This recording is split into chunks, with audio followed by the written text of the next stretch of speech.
Madairao Sangsayaba Sai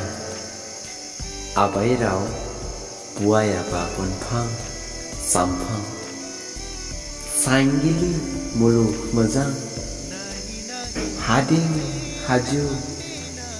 Sampang Gakrang Baijahe Noskang Derga Kruha Baiguhe Naiha Knaha Porong Bilini Barga Sang Sibdu Daurili Birli Biringdu Tamasa Kimbari Bir Saidu Nini Ibu Porong Gili Hamba Beseng Laguti Nini Ibu Porong Gili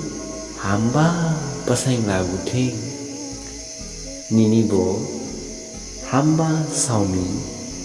Muthanga Fighting Hamba Kushike Nishe Punuri